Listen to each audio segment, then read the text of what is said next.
Hello guys, welcome back to my Eve Echoes money making series. If you're a returning scoundrel, you, thank you for joining me again. If you're not a scoundrel and you would like to become one and join the silky smooth scoundrel gang, there is a subscribe button that you can feel free to hit if you enjoy the content. No pressure though. If you don't, I will just hate you forever.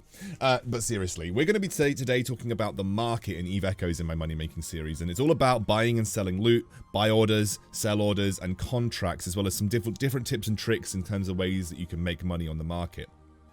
I actually saw on the Eve Echoes subreddit yesterday a guy called Rev Deuce, who I went and had a look at his channel. I believe he's like a Star Trek Galaxy YouTuber, but he has moved into Eve Echoes, and he did create, I think, like a pretty solid guide on the market. I didn't get a chance to watch all of it, but he's definitely going to be covering some of the same topics that I have covered. So I think it's only fair that I point you to his video in the description below. So I will link that down there. But he probably will cover a lot of the same topics that I've covered. Again, like the market, there's only so many ways to skin a cat in that respect. So first of all, the first thing when knowing when you come to the market is what skills are valuable for you when looking to trade. Well, there is a specific trade section to skills. If you go to your skill tab and then you go to social science, trade, there is trade and accounting, and don't worry about freight unless you're looking to do shipping. But trade and accounting are the ones that you really want to be looking at as a primary driver behind making you sort of more capable of making profit on the market. Trade is going to increase the number of personal contracts you have, as well as the number of orders that you can have. The more orders you can have, the more things that you can sell. And then when it comes to accounting, this is going to reduce the market broker's fee as well as the market sales tax. And that's also going to apply to advanced trade and advanced accounting as well. That will offer similar things, more market orders. So like advanced trade, very, very good for that. Advanced accounting is going to reduce the market broker's fee and the market sales tax. So essentially allowing yourself to make more margin on your sales on the market. If you don't have these skills trained up at all, like I haven't really focused on them, I've been more focusing on my PvP skills or PvE skills, you'll find that you take a bigger hit when trying to sell things on the market. So those are the skills to start off with. So if you're looking to use the market as a way of making money, these should be a primary skill investment for you, because it will allow you to be more profitable when it comes to buying and selling. Second of all, how does the market work? Well, unlike in EVE Online, in the EVE Echoes universe, they've introduced something called international trading centers, or interstellar trading. I say international because I always just stand for international in real life, but interstellar trading centers, or ITCs. And essentially, these are designated trading locations, mostly within high and some low sec areas. There are a few out in null sec, but they are a bit more few and far between. And these act as hubs that will drive trade through individual hubs. And if you're an alpha clone, you need to use these stations to be able to buy and sell. If you're a mega clone, you should be able to buy and anywhere in the universe. But if you're an alpha clone, you do need to use these interstellar trading centers as the sort of the way to go about buying and selling. If you want to find the closest trading center to you, then you just click on the nearby trading centers and you can tap and you can set as destination, and that'll be where you can go to ensure that you're going to be sort of listing your loot in an area that has a high volume of traffic. And that's going to be important because I'll talk about why when we get to the buying and selling. But in general, higher traffic interstellar trading centers that are closer together are going to be, you'll be able to sell your loot more quickly. So it's a bit of a balance, and we'll talk about that balance when I come to the buying and selling part of this particular video. To look at things that you are currently selling, for instance, if you're buying orders or selling orders. So selling orders are just things that you list on the market to sell, and buying orders we'll talk about when we get to the buying part of this video. You can click on my orders down in the bottom right there, and if you want to navigate the market, it's pretty easy. Over here on the left hand side, you can pretty much buy anything. Pilot services include skill chips and Plex. Plex can be used to buy a mega status. We'll talk about Plex at the end of the video because it's definitely an interesting topic. There are ships, high slots, anything that you need, you should be able to find on the market, including ship skins, which you can see down here. Wonder how much why are they listed at 1 billion? There's absolutely no way someone's meant to be paying 1 billion ISK for a Caracal trainer skin at the moment. But irrespective, you should be able to find whatever you like on the market, and you can navigate it using this little very easy interface over on the left hand side. So let's talk about actually listing things on the market, how to gauge price, and what you should be taking into account when you're actually making sales on the market. So one thing that I forgot to cover when it comes to buying things in the market, I'm just going to add this in now, is when you buy something, you have the option to claim it by yourself, get it delivered to a station, or if you need something traveling long distances, you can travel it to another interstellar station. So for instance, you can get interstellar delivery that will travel between interstellar trade centers. You can get regional delivery, which would deliver it to a specific station in the region, or you can just go and pick it up by yourself. Most of the time I pick it up by myself, and the reason I pick it up by myself is that when I come to do delivery, let's just say I want it delivered to... It's a little bit laggy, unfortunately. Let me try again. I want it delivered to Itamo 4. It will cost me a significant amount of money to get something delivered. So delivery is only warranted if you're looking to buy bulk items that need someone with a specific ship to deliver them, or you just don't have the capacity in your ship to make all of those trips over and over again. It's a premium addition to a market purchase if you cannot have, or you don't have the time, or you can't be bothered to go and collect and haul things yourself, and you can pay someone to do that for you, and they'll be able to haul specific items over to you. But warning, it is relatively expensive, and really should only be used if you're looking to haul very large volumes of goods, and there are some pitfalls because these are contracts that are given out to people in terms of delivery.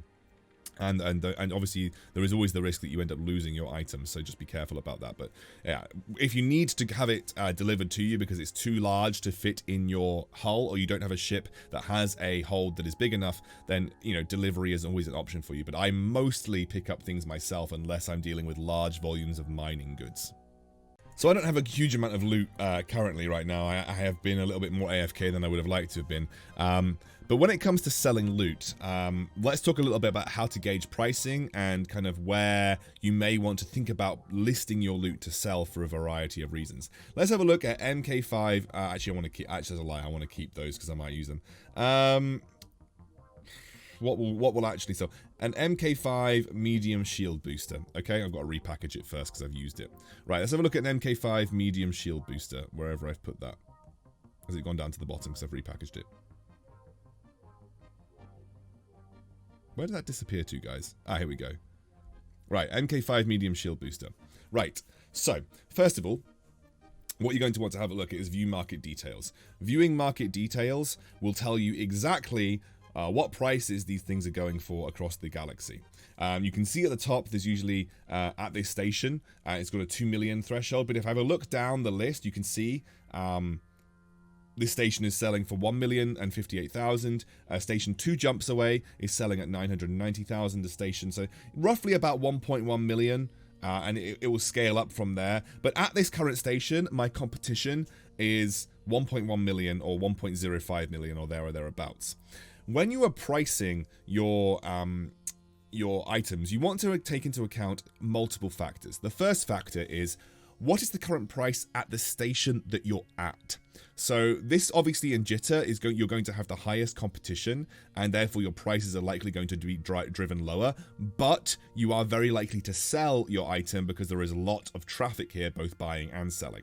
So there is, when you're in Jitter, you're obviously going to be unfortunately driven down in price, but you will have the guarantee that it's very likely that someone will pick it up and buy it. If you're in a station that's a little bit further afield, let's take Nakugard 7 for instance, is where I used to trade a lot on the beta.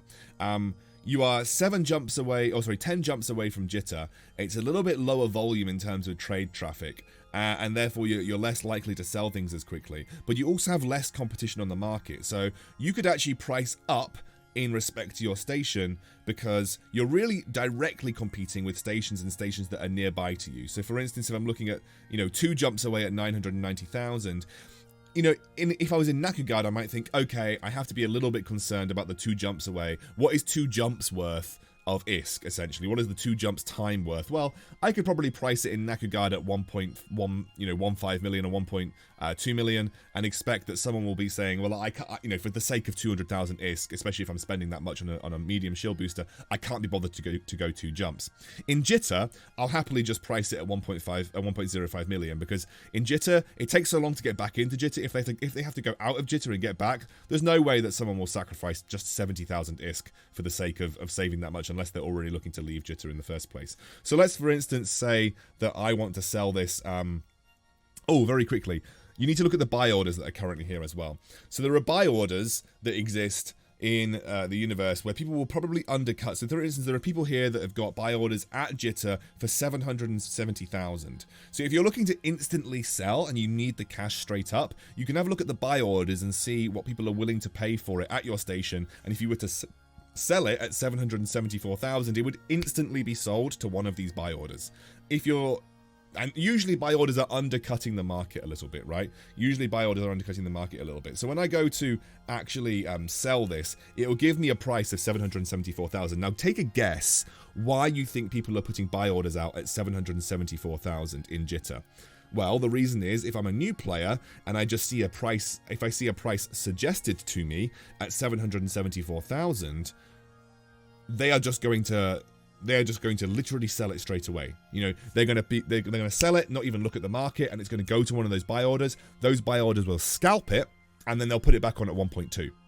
And they'll make a small profit doing buy orders, and that's something that we can talk about at the end as well. It's a little bit unethical, I would say. I wouldn't say it's 100% a completely legit way to make money, because you're kind of taking advantage of people's poor decision making, but it is a way to make money. And if you're comfortable doing it, which I personally am, if you're comfortable doing it, then absolutely go for it. But you know, if I'm a new player and I want to just sell something, someone's going to put a buy order up at the basic base price, and they're just going to buy it instantly in Jitter, right? And then you're going to resell it at whatever price it's currently going for. Well, I know that the price it's currently going for in Jitter is about 1,050,000, right? Or I've just put it for 10 million, 1 million and whatever, that'll do, right? So I'll put it on at that, and you know, it's very likely that it's going to sell for 1 million at some point, and it may even end up selling for 1 million at some point through this video. So that is how you assess when you're looking to sell on the market. Have a look at current buy orders and what people are willing to pay for it straight up. It's very likely that they're trying to undercut because they want to buy it cheap and then sell it again at a slightly higher value. Have a look at the competition at your station. What are people selling it for at your station? Do you want to undercut them and sell it quickly, or are you happy to go in at the price and just wait for the market to maybe bob up and down and see if it goes? Have a look at the stations nearby. If there are stations nearby that are significantly lower price than you, especially if you're outside of Jitter, it may be worth considering how much someone is willing to pay to go those 2 jumps further than the current trade station that you're in. And if you're further away from the main trade hubs like Jitter, you can afford to put a bit more of a premium on it. If you're at a slightly lower volume trade center, then you may be able to charge more because there is going to be less competition for your goods. So those are some little tips when it comes to actually selling on the market. So something else that is worth noting is that, you know, I talked a little bit about the buy orders when it comes to selling. Well, you can actually set up buy orders yourself with relative ease. Let's say you want an MK5 warp disruptor, which are currently on the market at like 14 million at a very minimum, right? So let's say you want to set up a buy order so that you sell a warp disruptor at the price that they're often kind of listing at. You can see that the people have set them up at 4.5 million, 2.5 million, whatever, right? People are willing to pay sort of that amount, right? So let's say I want to do the same thing. I want to set up a buy order at 4 million for the interruptive warp, or the warp disruptor, right? So I'm gonna pay a little bit extra because of the market brokers fees and things like that. But I can set up that order for 4 million, and then it will sit at this station, and when someone comes to this station and eventually they sell an MK5 warp disruptor at 4 million, they will sell it directly to me without it ever going to the market. And that's what a buy order does. It essentially, you can set it up and you will buy things that are being sold at a certain price. And this is very good for catching people who are trying to undercut the market quickly and buying them out, or it's very good at kind of catching people who don't know the price of their item, which is never, honestly, it's never a nice thing, but it is part of the Eve Echoes universe. You know, Eve Echoes is not a nice place. There are pirates, you know, on EVE Online, there are scammers, you know, there's lots of people out there that are willing to do this kind of thing, you know, and I think, you know, just by trying to buy something from the market that's being sold at a cheap price, you're just buying out cheap goods and trying to sell them again. That's what buy orders are mostly used for. I think a lot of people actually use buy orders specifically for Plex.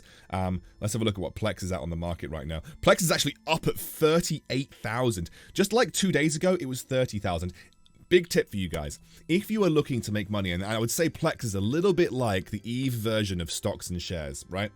If you're wanting to make money, you can maybe invest some of, it's a bit like Bitcoin, you can maybe invest some of your ISK in Plex right now, and then resell it maybe when it goes up. I think Plex is only going to go up. And the reason I think that Plex is only going to go up is because as people get more and more money, people start to generate their own incomes, corps get richer, players get richer. The need for Plex is going to go up because obviously people want to buy Omega status. Now, Plex cannot be found in the game. Plex is only bought with real life money. So therefore, the supply of Plex is purely dependent on how many people are willing to spend money on Plex to bring it into the market.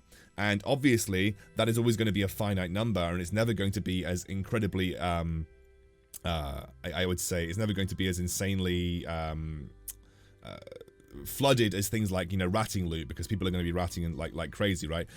So Plex can only be bought into the market by people who are willing to spend in the shop. And if I go to the store and I go to add Plex, you'll see why. You can purchase with ISK, but it takes you directly to the market page where, you know, you'll buy it from the market at the value that it's currently listed at. So Plex will always be only either purchasable by Plex that already exists on the market or by people who are bringing it in with real life cash. So obviously the demand is going to go up, but the supply is going to stay relatively low or similar, I think, you know, dependent purely on the player base. So when it comes to buying Plex, invest in the Plex now, and then maybe resell it later, maybe in a few weeks, to make a big ISK gain down the line. It's a little bit like stocks and shares for that particular reason. As you can see, my MK5 medium booster has just been sold, so I did manage to sell it at this station for about the price that I put it on. And I was just being ever so slightly undercut the market by about 45,000 ISK, but it sold for relatively easily, and I didn't really have to work too hard because I'm at jitter. Obviously, when you're at outer stations, you might find that things take a little bit longer to sell, but you obviously are going to be able to get more of a profit outside of jitter because there is less competition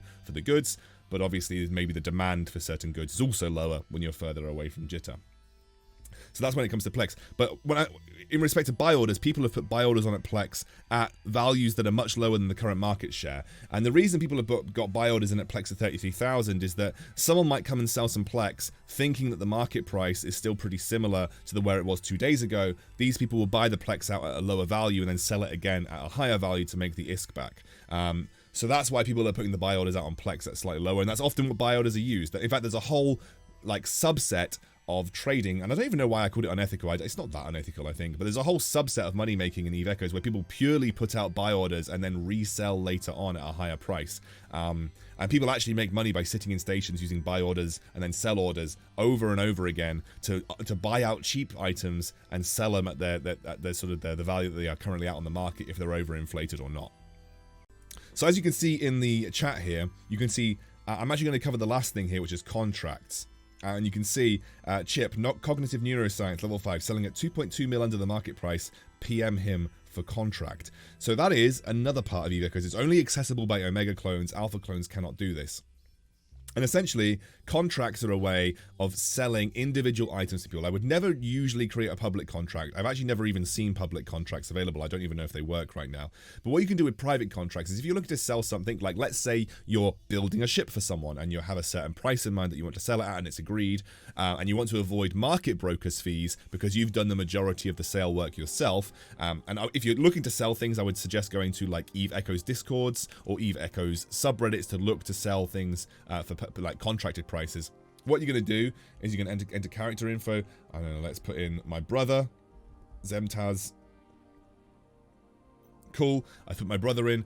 I am going to sell him, that's not his, there we go. I need to search again. Search? Oh, no, I need to do it here. Zemtaz, okay, Zemtaz. It's a bit buggy, unfortunately. You have to do it through the contacts page. There we go, Zemtaz. Right. I am going to sell my brother at Jitter.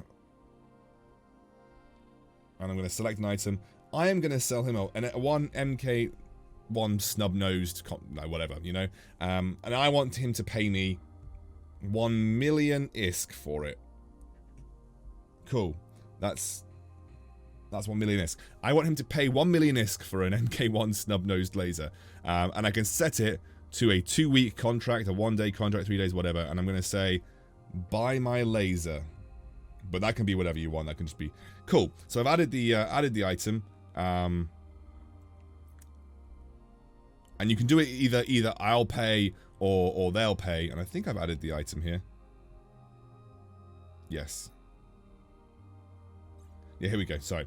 I got a little bit confused because it said added item at the end here. So it's going to be, I'll receive 1 million ISK and I'll sell him an MK1 small snub laser, and there'll be a small broker's fee, but it's much smaller than the market, and I can create that. That'll pop up in his contracts and he can choose to accept or decline it. Quite clearly I'm not going to make that contract because it's just a ridiculous amount of money.